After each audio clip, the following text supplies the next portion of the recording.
Hoje eu vou falar sobre depressão e suicídio. Uma das maiores causas do suicídio é a depressão. Isso porque a depressão é uma doença que retira da pessoa o sentido da vida. E sendo assim, o depressivo perde a capacidade de acreditar no futuro. Falando de minha própria experiência com a doença, posso dizer que a depressão profunda lhe tira praticamente tudo.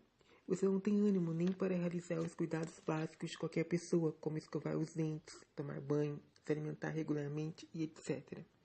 O mais cruel da depressão profunda é que ela lhe retira o ânimo e a capacidade de fazer coisas do dia a dia, como trabalhar, estudar, ler um livro, ver um filme, etc. Ela lhe tira o ânimo, ela lhe tira a capacidade, mas não lhe tira a vontade. Você quer ter uma vida normal como todo mundo, mas não consegue. Sua mente consciente, aquela que eu chamo de razão, já não tem mais o controle sobre seu corpo. Quem controla é a parte da mente que eu chamo de inconsciente doente, ou mente depressiva, ou ainda de emoções doentes. O ser humano, para ser saudável mentalmente, precisa ter um equilíbrio entre razão e emoção. Quando existe o predomínio da razão sobre a emoção, síndromes como a megalomania, que é quando o ser humano se acha o centro do universo, o racionalismo radical, que é a perda de sensibilidade ou a mania de racionalizar tudo, deixando de lado o lado emocional e agindo como máquina, ignorando suas próprias emoções e sentimentos e também as emoções e sentimentos dos outros. Então, quando acontece isso, quando dá esse predomínio da razão sobre a emoção, quando a razão ela abafa todo o sentimento emotivo, pode virar doença também. Mas, por outro lado, quando há o predomínio das emoções sobre a razão, quando o inconsciente fica doente, surgem o que costuma se chamar transtornos mentais ou doenças da alma, ou ainda, como eu gosto de chamar, de síndromes das emoções doentes. Quando entramos em surtos emocionais, não é a razão que fala pela gente, é a parte da mente ligada às emoções. Por isso, uma pessoa com transtornos mentais podem provocar danos à sua vida, porque no momento de crise ou surto, são as emoções que falam. Mas as emoções, quando se sobressaem à razão, quando a pessoa fica sob o controle das emoções em detrimento da razão, isso é muito perigoso. Precisa haver um equilíbrio entre razão e emoção, porque quando as emoções adoecem e assumem controle, a vida da pessoa vira um pesadelo. Quando a alma e as emoções estão doentes, as dores espirituais e emocionais são tão fortes que acabam atingindo a pessoa como um todo, inclusive a parte física. Como eu já disse em vídeos anteriores, na sociedade capitalista fomos criados para produzir, e quando não conseguimos mais produzir, somos excluídos, marginalizados ou internados em uma clínica ou asilo, como no caso de muitos idosos. Sendo assim, o suicídio e a depressão não podem jamais ser desvinculados do nosso sistema de produção capitalista. Isso porque o suicídio depressivo está ligado ao fato de não conseguir mais cumprir as expectativas sociais e familiares e nem mesmo as suas próprias. Ou seja, ele se mata não só por causa de seus problemas, de suas próprias expectativas e da doença. Ele se mata por não conseguir cumprir as normas que a sociedade impõe para todas as pessoas. Esse também é um dos motivos. E também é um motivo da pessoa sentir muita dor e muita culpa. O fato de ela não conseguir se adaptar, não conseguir realizar as normas sociais. Até porque o organismo depressivo não funciona como o organismo normal. A mente depressiva fica 24 horas por dia falando na nossa cabeça. Você é um inútil, não serve para nada, o mundo é melhor sem você e etc. E a sociedade não ajuda em nada.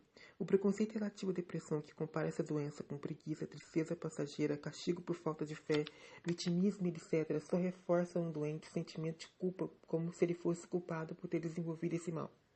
A depressão vai te retirando tudo, os sonhos, as esperanças, a expectativa de melhora e destrói completamente a autoestima do doente. Em nossa sociedade existe o predomínio do ter sobre o ser. Você não vale pelo que é, por seu caráter, bons sentimentos, mas pelo que tem. E para ter, precisa produzir, cumprir com competência as normas legais e institucionais.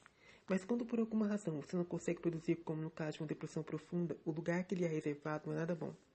Para se livrar do preconceito que trata a depressão como fraqueza, preguiça, castigo, vitimismo, etc., o depressivo muitas vezes se isola, e aí a mente depressiva começa a trabalhar continuamente, no sentido da autodestruição, porque é isso que o suicídio é, uma manifestação da mente emotiva doente. Como enfrentar isso? Tentando resgatar o sentido de autopreservação, o qual nascemos com ele, mas ele é totalmente prejudicado pela depressão. Todo ser humano traz em si o sentido de preservação, a vida, e o sentido de autodestruição, a morte. Basta ver o número enorme de suicídio passivo que existe no Brasil e no mundo. O que é o suicídio passivo?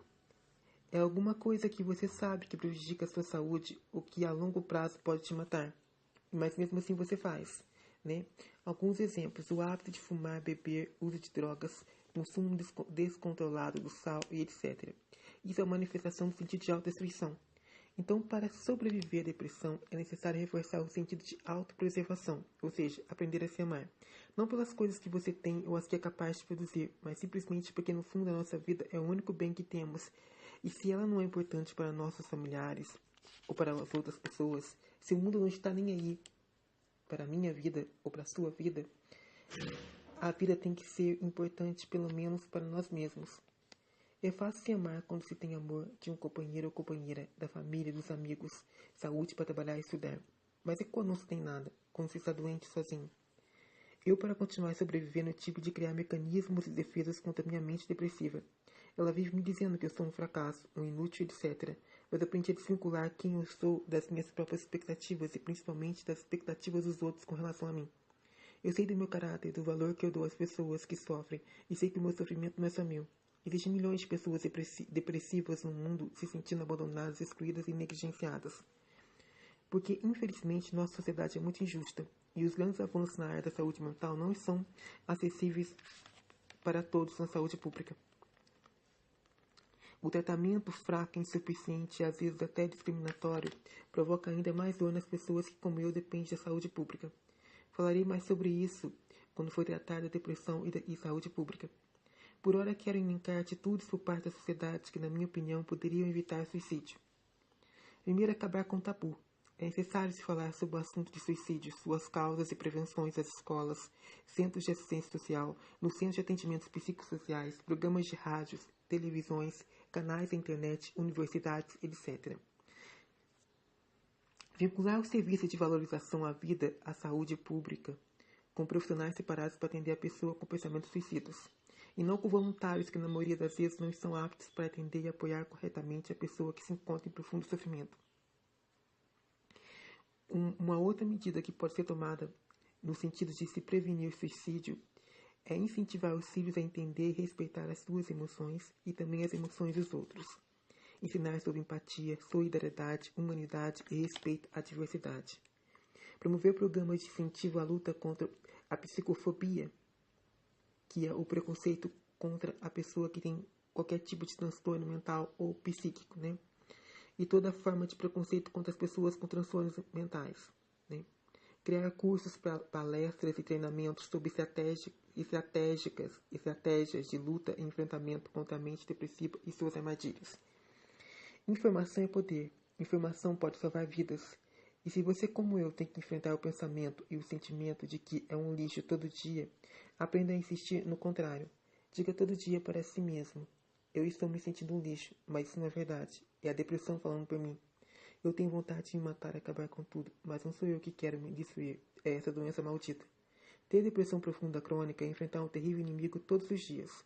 O pior de todos, porque ele mora dentro de você, na sua mente, na sua alma. Ao contrário das pessoas que não têm depressão, cujos inimigos são apenas externos, como a violência, desemprego, etc., o nosso inimigo está na nossa mente e nos torna ainda mais vulneráveis, porque além dos perigos externos, carregamos a morte dentro de nós, e o perigo de suicídio nos ronda dia e noite. O primeiro passo na luta contra a doença é materializá-la, desinternalizar a doença, permitir que os sentimentos e pensamentos negativos ganhem vida. É preciso dar vida ao monstro. Não se pode matar nem destruir o que só existe dentro de nós, porque se fizer isso, acabamos com a nossa vida. O suicídio nada mais é que uma tentativa desesperada de acabar com a dor. Isso acontece porque a nossa sociedade obriga as pessoas a esconderem suas dores, tristezas e fraquezas. Os pensamentos negativos são reprimidos e proibidos, e emoções reprimidas viram doenças. Vivemos sob a ditadura dos pensamentos positivos e rechaçamos os pensamentos negativos. Somos obrigados a fingir que estamos bem, mesmo quando estamos péssimos. Mas ser humano não é só positividade, somos negatividade também. Enquanto formos proibidos de expressar as dores e tristezas que sentimos, vamos continuar adoecendo e morrendo. A dor precisa ser sentida, mas também precisa ser respeitada, expressa, falada, materializada e jogada fora. Então, assim, formas de materializar a doença vai de cada pessoa, né? Pode ser por meio de desenhos, para quem tem o talento de desenhar, né? Eu não tenho esse talento, né? Infelizmente. Eu gosto de fazer poesias, né? Poesias que para as outras pessoas podem ser muito duras e tristes de ouvir, mas que para mim funciona mais como um desabafo, né? Então, assim, você não precisa mostrar para as outras pessoas o seu poema ou os seus desenhos se você acha que eles são muito tristes, que as pessoas vão se sentir mal com eles. Mas é bom você botar para fora, né? E no caso, se você sentir necessidade de mostrar para alguém, você mostra para alguém que não vai te julgar, ou para o psicólogo ou psicóloga ou psiquiatra, né? Que você porventura vai procurar, né? Então, eu acredito que a gente tem que falar sobre suicídio, né? Prevenir, incentivar as pessoas a desabafar, ensinar as pessoas a não se cobrarem tanto, ensinar que a doença é algo natural do ser humano, que ninguém está livre de ter uma depressão, né? Incentivar as pessoas a não terem nenhum tipo de preconceito, porque essas coisas que são muito cristalizadas fazem mal, né? Então a gente tem que respeitar a fragilidade e as emoções dos outros, para que se algum dia a gente estiver numa situação de extrema fraqueza e quando as nossas emoções adoecerem, a gente conseguir ser mais humano com nós mesmos, né? A gente conseguir se julgar o menos possível, ou não se julgar de maneira alguma, né? Porque a autoestima, ela é tudo, né, para todo e qualquer ser humano. Uma pessoa doente, ela ainda é mais importante ainda, principalmente para uma pessoa com depressão, né? Porque sem autoestima você não consegue enfrentar a luta, que no final das contas é apenas sua, né? Então, eu termino esse vídeo por aqui, pedindo para que as pessoas se inscrevam no canal, né, Wilber Fernandes, e continuem curtindo a minha página no Facebook, que se chama Solitária Minha Experiência de Vida com a Depressão. Até o próximo vídeo e obrigado.